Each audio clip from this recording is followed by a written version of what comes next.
नमस्कार, news state देख रहे हैं। मैं हूं आपके साथ शुभम त्रिपाठी। बुलेटिन की शुरुआत बड़ी खबर के साथ, और इस वक्त की बड़ी खबर आपको बता दें, लोकसभा चुनाव से जुड़ी बड़ी खबर। समाजवादी पार्टी ने पहली लिस्ट जारी कर दी है। समाजवादी पार्टी ने 16 उम्मीदवारों की सूची जारी की है। तो परिवार के 3 लोगों पर भरोसा जताया। पहली लिस्ट में शिवपाल यादव को नहीं मिली जगह। मैनपुरी से डिंपल यादव को प्रत्याशी बनाया गया। फिरोजाबाद से अक्षय यादव को प्रत्याशी बनाया गया है। बदायूं से धर्मेंद्र यादव को प्रत्याशी बनाया गया। तो संभल से जो इस वक्त मौजूदा सांसद है शफीकुर रहमान बर्क, एक बार फिर से उन पर भरोसा जताया समाजवादी पार्टी ने। संभल से शफीकुर रहमान बर्क को प्रत्याशी बनाया गया है। एटा से देवेश शाक्य को प्रत्याशी बनाया गया। खीरी से उत्कर्ष वर्मा को प्रत्याशी बनाया गया है। तो धौरहरा से आनंद भदौरिया को प्रत्याशी बनाया गया। उन्नाव से पूर्व सांसद अन्नू टंडन को प्रत्याशी बनाया गया है। लखनऊ से रविदास मेहरोत्रा को प्रत्याशी बनाया गया है। फर्रुखाबाद से नवल किशोर शाक्य को प्रत्याशी बनाया गया है। वहीं अकबरपुर से पूर्व सांसद राजा रामपाल को भी प्रत्याशी बनाया गया है। बांदा से शिवशंकर सिंह पटेल को प्रत्याशी बनाया गया है। फैजाबाद से अवधेश प्रसाद को प्रत्याशी बनाया गया है। अंबेडकर नगर से लालजी वर्मा को प्रत्याशी बनाया गया। बस्ती से राम प्रसाद चौधरी को उम्मीदवार, और गोरखपुर से काजल निषाद को टिकट दिया गया है। हमारे सहयोगी शुभम पांडे और आलोक पांडे इस वक्त लखनऊ से हमारे साथ जुड़ रहे हैं। आलोक, मैं आपके पास आऊंगा। सवाल यही है कि परिवार के 3 सदस्यों पर भरोसा समाजवादी पार्टी के द्वारा जताया गया, लेकिन 2 नाम पर खुलासा अभी बाकी है, और वो है शिवपाल यादव और अखिलेश यादव। आने वाले समय में उन पर भी खुलासा हो सकता है, लेकिन कयासों का दौर शुरू हो गया है।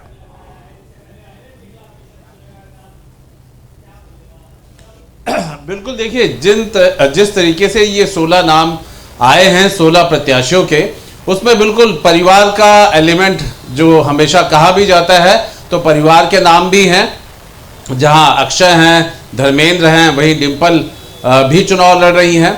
दूसरी बात यह है कि 16 नामों के साथ साथ ऐसे नाम भी हैं जहां के सीटों को लेकर के एक्चुअल में अगर 16 सीटों का हम आकलन करते हैं तो ये कांग्रेस के लिए भी एक थोड़ा जवाब है कि जहां 11 सीटें उनको देने के बाद उनको दूसरी किसी तरीके के बार्गेन में ना लाएं, इसलिए भी ये नाम पहले से ही, और इन सीटों पर ये नाम पहले से ला करके खड़ा कर दिया गया है। इससे समाजवादी पार्टी ने इन 16 जगहों पर अपनी दावेदारी तय कर दी है।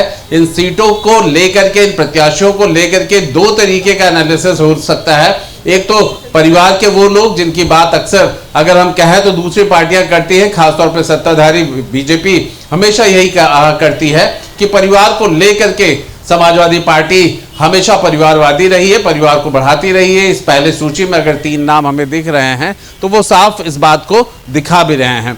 दूसरी बात ये करें कि जिस तरीके से कांग्रेस के साथ गठबंधन की बात चल रही है, जिस तरीके से समाजवादी पार्टी ने 11 सीटें घोषित की, जिस तरीके से कांग्रेस के नेताओं ने कहीं ना कहीं इस बात को ये कहकर के नाराजगी व्यक्त की कि अभी तो ऊपर शीर्ष लेवल पे बातचीत चल रही है, ऐसे में 11 सीटें पर भी नाराजगी, और उसके बाद कांग्रेस का आगे की सीटों को लेकर बार्गेन की कम से कम 25 से 30 ऐसी सीटें, और उन सीटों के बीच में 16 सीटों को घोषित कर देना समाजवादी पार्टी अपने नाम और अपने प्रत्याशियों को, वो अपने आप में कांग्रेस पर एक दबाव की राजनीति भी समाजवादी पार्टी चल रही है।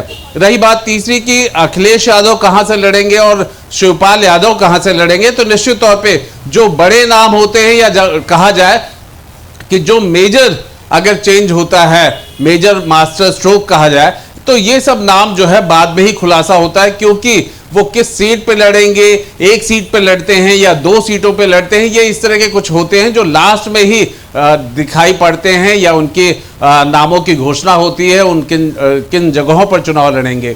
तो ये अभी इंतजार तो करना ही पड़ेगा अखिलेश यादव का कि वो लोकसभा में कहां लड़ते हैं, या सिर्फ लड़वाने का काम करेंगे, वो रैलियों का काम देखेंगे। शिवपाल का भी यही देखना होगा कि क्या उनके बेटे को जगह मिली है तो क्या वो खुद भी चुनाव लड़ेंगे, या फिर संगठन के काम को देखेंगे और किस तरह से संगठन चुनाव में लड़े, मेहनत करे, इन सब चीजों को।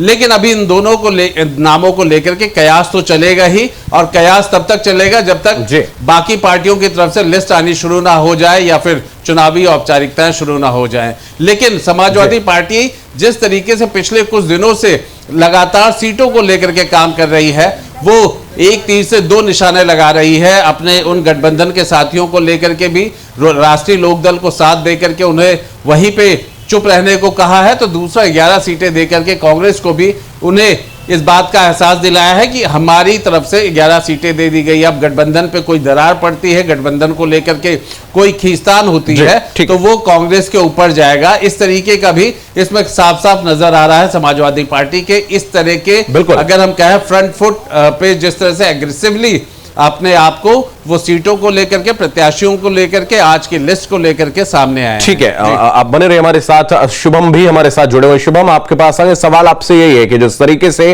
पहले ये घोषणा की जाती है अखिलेश यादव की तरफ से कि 11 सीटें कांग्रेस को दी जा रही हैं, और उसके ठीक बाद में सीटों पर प्रत्याशियों की घोषणा भी करना, और जब कांग्रेस महासचिव को भी मैं आज उनकी प्रतिक्रिया सुन रहा था तो उन्होंने साफ तौर पर कहा था कि अभी अंतिम मुहर लगना बाकी है। तो क्या यह कहा जा सकता है कि आने वाले समय में गठबंधन में भी कुछ ट्विस्ट देखने को मिल सकता है?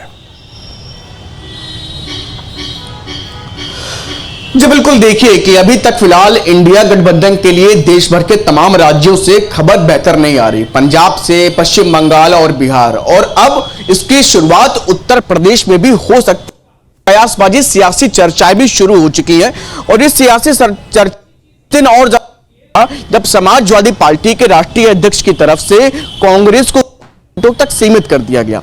दरअसल जब 11 सीटें सीमित की गई तब कांग्रेस के तमाम आला पदाधिकारी, उनसे बातचीत जब होने बातचीत हुई, उनसे तमाम चीजें निकल करके सामने आई, सोर्सेस के माध्यम से जानकारी निकल करके सामने आई कि कांग्रेस प्रदेश में 20 सीटों पर अपनी 20 सीटों कर रही थी, वो 20 सीटों पर खुद को मजबूत नजर से देख रही थी। ऐसे में समाजवादी पार्टी की तरफ से 11 सीटों तक सीमित कर देना कांग्रेस के लिए चौंकाने वाली बात थी। बात यहीं तक नहीं थमी। बात आज शाम लगभग 5 बजे के आसपास समाजवादी पार्टी की तरफ से 16 प्रत्याशियों का कर दिया गया। अब ये कहीं ना कहीं इस पूरे मामले पर जब उत्तर प्रदेश कांग्रेस प्रभारी अविनाश पांडे, कांग्रेस प्रदेश अध्यक्ष अजय राय, इन सबसे तो उन्होंने साफ तौर पर कहा कि अभी देखिए इस पूरे मामले पर, क्योंकि इंडिया गठबंधन की तरफ से इस पूरे मामले समाजवादी पार्टी और कांग्रेस, इन दोनों ही के बीच में 3 सदस्यीय कमेटी भी गठित की गई है, जो दोनों ही जो प्रदेश में टिकटों के पर चर्चा करेगी किसको कितनी सीटों पर कहां लड़ना।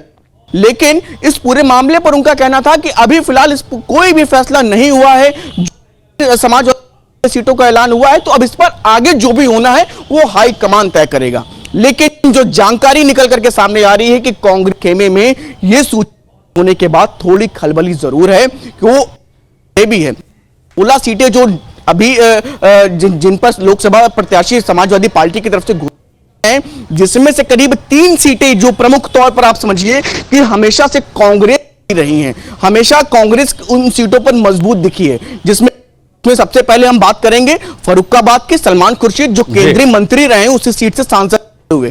2 प्रमुख सीटें जिस पर आप समझिए कि इन सीटों पर भी हमेशा से ही कांग्रेस मजबूत नजर आई है। 2009 के चुनावों में सीटें जीती है कांग्रेस ने, जिसमें उन्नाव अन्नू टंडन, जो हालांकि समाजवादी पार्टी में 2022 चुनाव में आ गई, और धौरहरा से बात करें जो लखीमपुर की धौरहरा से जितिन प्रसाद, वो भी भारतीय जनता पार्टी में आ चुके हैं, और वो भी 2009 में चुनाव जीते थे। लेकिन ये सब कुछ 2019 मोदी लहर में ये सभी सीटें हारते अपनी चले गए। लेकिन कांग्रेस पार्टी इन सीटों पर मजबूत काडर का दावा करती है। इसके बावजूद भी इन 16 सीटों में जब समाजवादी पार्टी ने अपने उनमें से सीटों पर प्रत्याशी जब उतारे हैं, तो कांग्रेस कहीं ना कहीं अचंभित है, और ऐसे में अब देखना ये होगा और आलोक, आप दोनों हमारे साथ बने रहिए। जिस तरीके से कांग्रेस की इस पूरे टिकट बंटवारे के बाद जो प्रत्याशियों की घोषणा समाजवादी पार्टी ने की, उसके बाद कांग्रेस के नेताओं की प्रतिक्रियाएं भी आई हैं सामने, वो भी आपको सुनाते हैं। इस वक्त हमारे साथ उत्तर प्रदेश कांग्रेस प्रभारी अविनाश पांडे जी हैं। सर, सीटों पर अगर बात करें तो समाजवादी पार्टी ने आज 16 प्रत्याशियों का भी ऐलान, मुझे जानकारी नहीं, लेकिन उनकी पार्टी है तो वो ऐलान कर सकते हैं, क्या प्रॉब्लम है उसमें।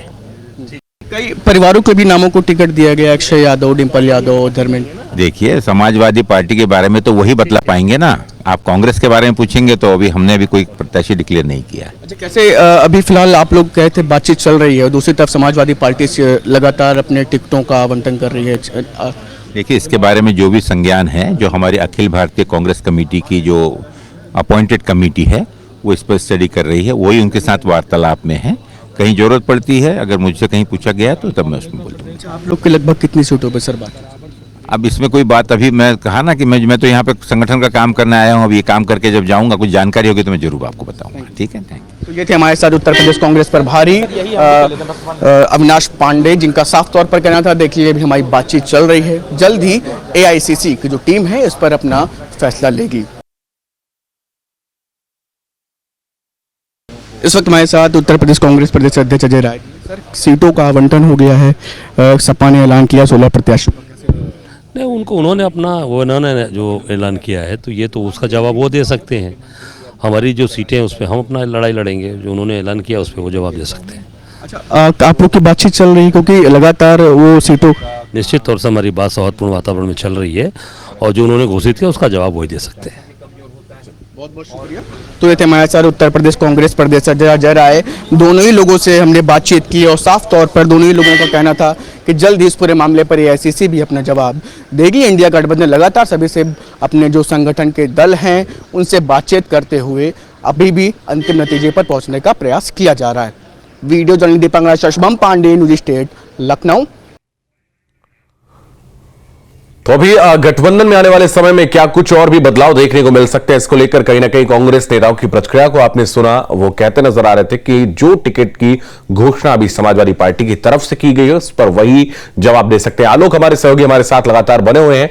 आलोक, समाजवादी पार्टी और कांग्रेस एक साथ आकर चुनाव लड़ने की बात तो की गई है, हालांकि इससे पहले भी इनका गठबंधन रहा है और आगामी भविष्य में गठबंधन नहीं करेंगे, ऐसा दावा भी समाजवादी पार्टी के नेता अखिलेश यादव के द्वारा मंचों से किया जाता रहा। लेकिन क्या राजनीतिक मजबूरी रही है इस पूरे गठबंधन को लेकर, और हालांकि अभी तक गठबंधन को लेकर क्या सामंजस्य बैठ पा रहा है, यह भी देखने वाली बात है।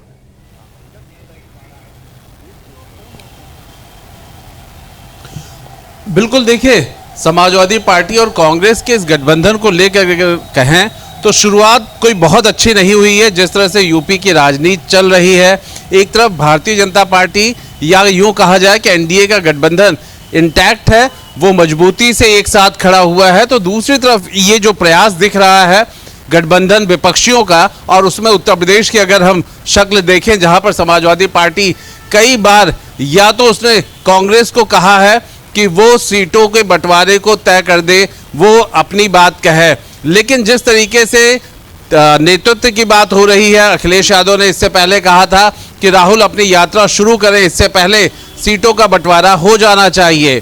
फिर उसके बाद कहीं ना कहीं मान मनोबल का दौर चलता है और आखिरकार एक किस्त निकलती है जिसमें 11 सीटें कांग्रेस को दी जा रही है। दूसरी बार 16 सीटें खुद समाजवादी पार्टी अपने निकाल रही है जो लोकसभा के चुनाव लड़ेंगे, और इसमें कुछ ऐसी सीटें रही हैं जहां पर किसी समय पर कांग्रेस के सांसद हुआ करते थे। क्योंकि ये दौर बदल रहा है, निश्चित तौर पर जिस तरीके का गठबंधन है ये कहीं ना कहीं एक अजीब पशुपेश का है। एक राजनीति में कहा जाता है कि गठबंधन आमतौर पर एक दूसरे को मजबूत करता है, लेकिन कहीं ना कहीं ये गठबंधन एक दूसरे का ऐसा लग रहा है कि मजबूरी का है, क्योंकि उन्हें संयुक्त प्रत्याशी कुछ सीटों पर देना है, वोटों का डिवीजन ना हो इसका ख्याल रखते हुए दोनों में से किसी एक को। बहुत धन्यवाद आलोक और शुभम, आप दोनों का हमारे साथ जुड़ने के लिए, तमाम जानकारी के लिए।